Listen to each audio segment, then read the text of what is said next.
So this video has been making its rounds across social media. Let me show it to you. This is why we say import the third world, become the third world. Because the thing that nobody wants to say is that the reason why third world countries are the way they are is because third world people are the way they are. Okay, at the end of the day, your country is a reflection of its people. Every country is, when it comes down to it. Somalia is totally dysfunctional and corrupt because scam and frauds, piracy, this is part of the lifestyle, part of the culture. Bring it over here, you get the same stuff. It's by Matt Walsh, who works for the Daily Wire. That's Ben Shapiro's channel, which, as we know, pushes a clear Israel first agenda.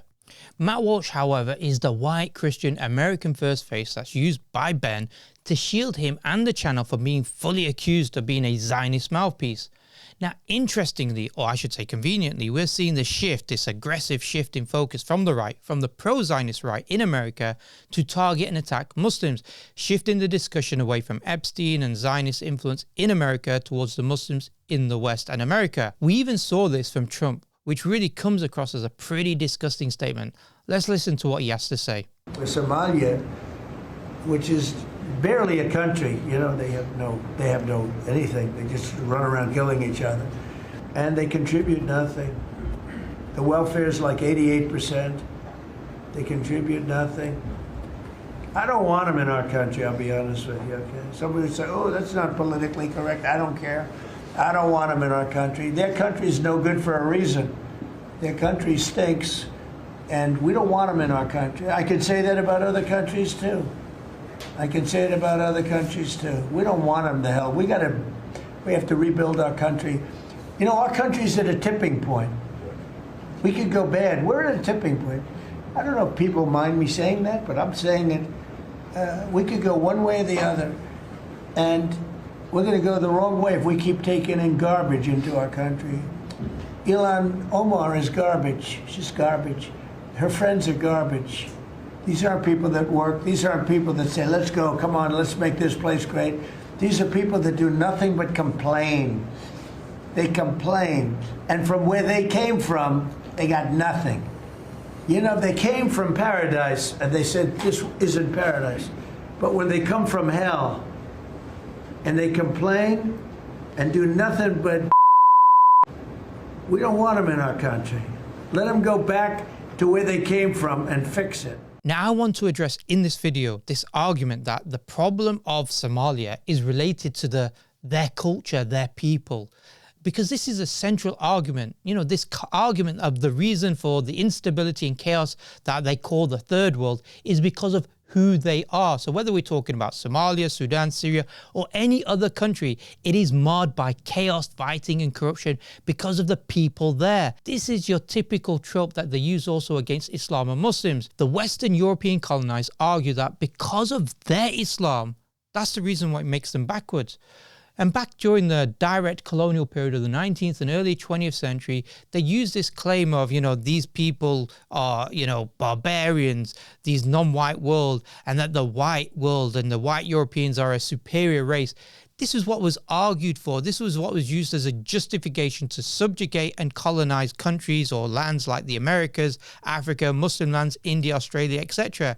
And this is best encapsulated by Winston Churchill. I do not admit, for instance, that a great wrong has been done to the Red Indians of America or the black people of Australia. I do not admit that a wrong has been done to these people by the fact that a stronger race, a higher grade race, a more worldly wise race, to put it that way, has come in and taken their place. So what we're hearing from Matt Walsh and Trump is the same old racist rhetoric that tries to justify the claims that the white Western race and civilization is, you know, superior to the non-white, non-Western civilizations out there. And that the reasons, therefore, for the current economic downturn in America, the decline of their empire, the massive $37 trillion debt, the increase in inflation, lower standard of living, the increasingly unaffordable homes has nothing to do with them, nothing to do with America as itself, you know, its policies, its capitalist policies that mainly are implemented by white of European descent. These are the policymakers and these are mainly the political establishment figures.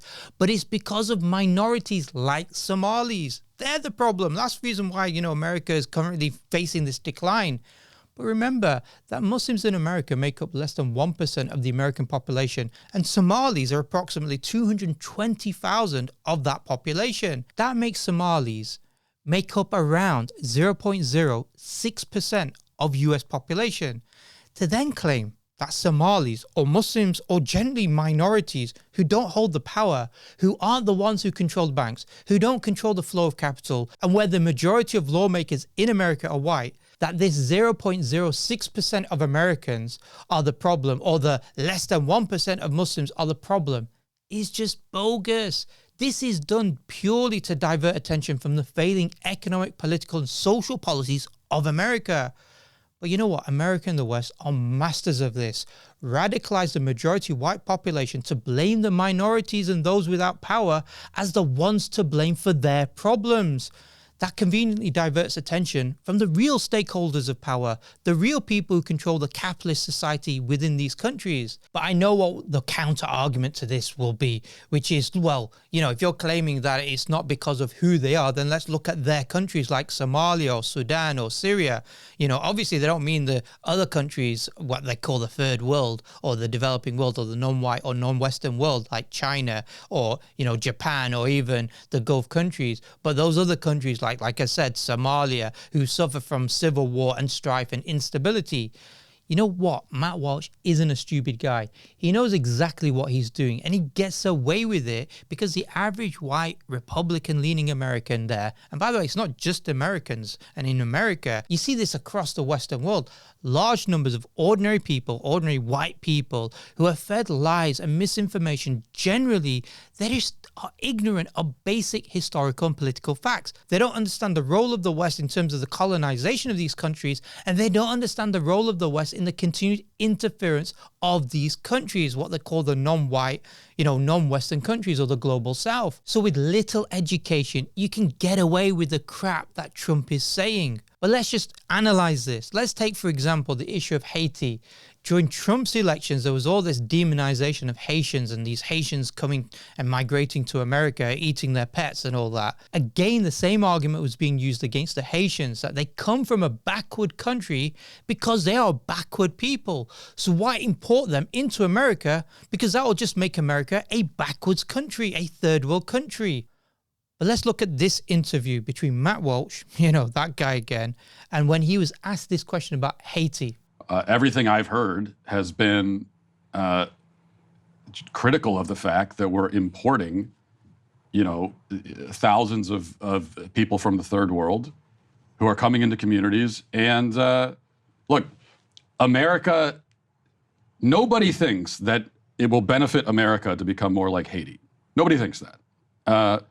Or I would challenge anyone, if they do think that, to explain how that's the case. Like, in what way could this country be improved by making it more like Haiti? When you look at Haiti, what part of Haiti are you saying to yourself, we need more of that? Right. We don't want a marine invasion and occupation of the United States that constantly decapitates governments and takes the money out of the country and saddles us with we don't want the Clintons debt either. from a revolution. Yeah. Right. Although I don't. So you're saying that we wouldn't want to be like basically a colony that the entire West spends 200 years punishing after the Haitian Revolution. I get that. I understand that, but also at a certain we point, wouldn't want that. No, yes. We wouldn't want that, but I would also say that that's not entirely why Haiti's in the position that it's in. I mean, at a certain point, as a country, you have to stand on your own 2 feet and take care of yourself. And but at what point is that? They elect Aristide and we overthrow Aristide. Then they elect Jovenel Moïse. Jovenel Moïse is assassinated a bunch of people with American connections, and then we install in 2021, like the United States installed the prime minister that we just ousted. Like, so we could say, okay, yeah, you got to get over the 200 years ago, but like we're still doing it.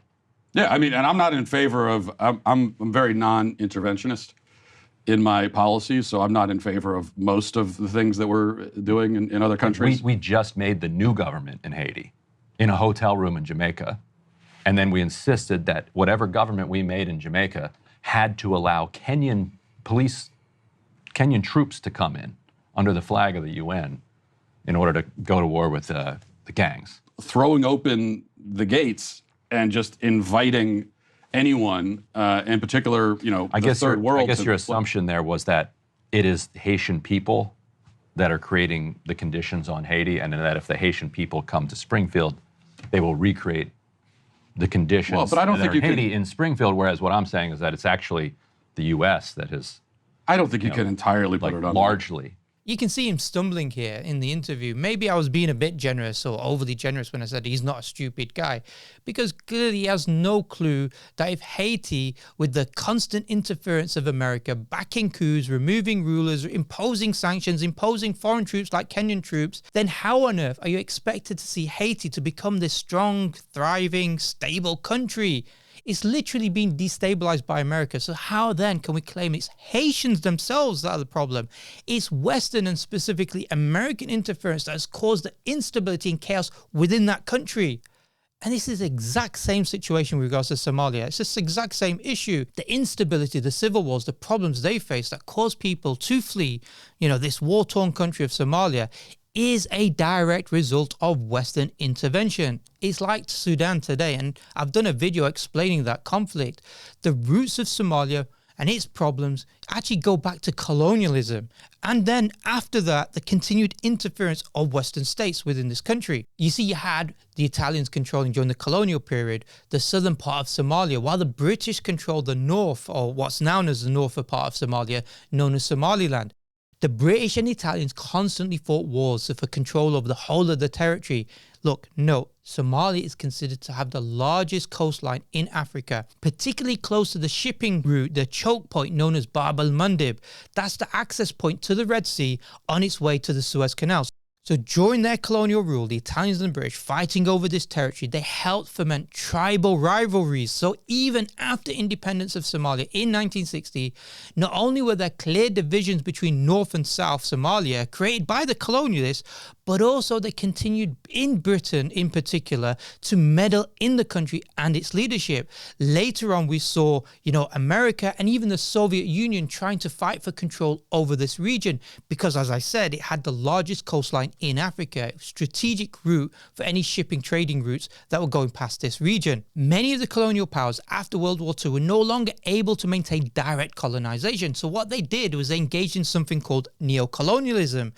That is to maintain influence over its economy, over its society, over its leadership to help serve former colonial masters, i.e. Britain or France or Italy, etc. And they did this by installing various puppet regimes within these lands. Look, in another video, I may go into detail talking about the history of Somalia and its colonial past, and even after independence, how it faces interference from Western countries and Western colonialism. But I just want to give you some examples here. For instance, in the 1990s, we had the famous incident called the Black Hawk Down.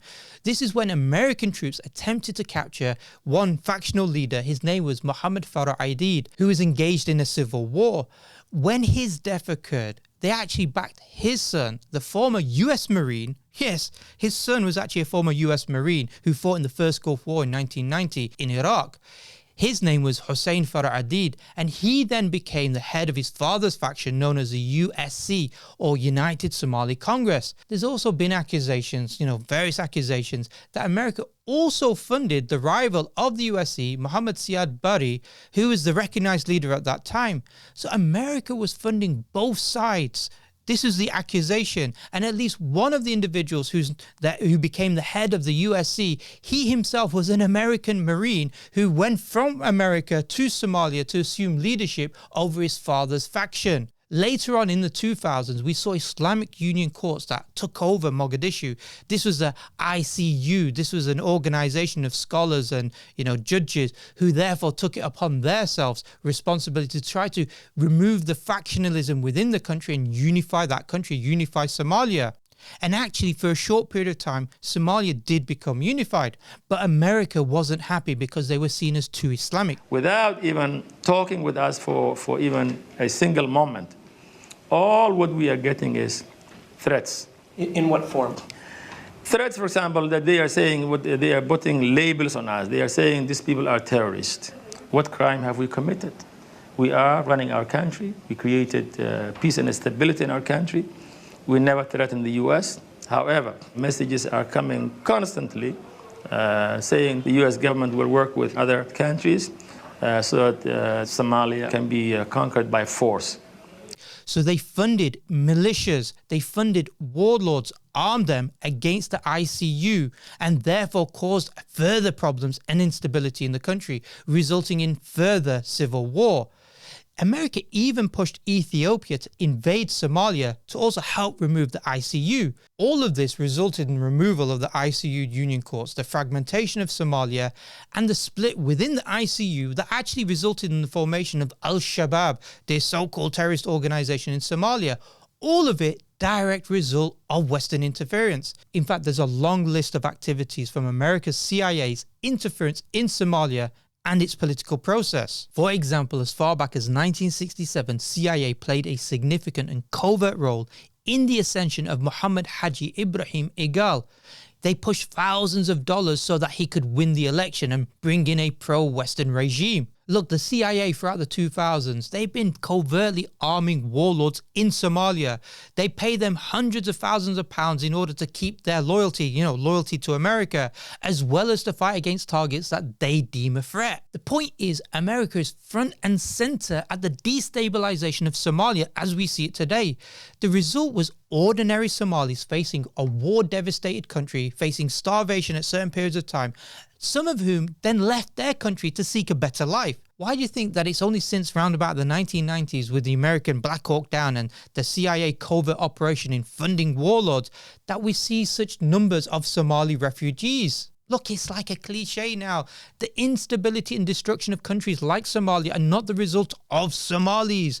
They're the result of Western and American governments. They're the result of colonialism and the type of structures and implementations that they implemented within this country. The type of, tensions they created amongst tribal rivalries, the imposition of various rulers, the funding of coups, the backing of warlords. So then when we have people like Matt Walsh to gaslight the American public, to claim that it's Somalis and their culture that's the problem, not the CIA backing of warlords, secular warlords. This is warlords that they're backing. They're not backing, some, stable government. They're backing warlords, factions, fighting each other, arming one group against another group, and then another group against another group.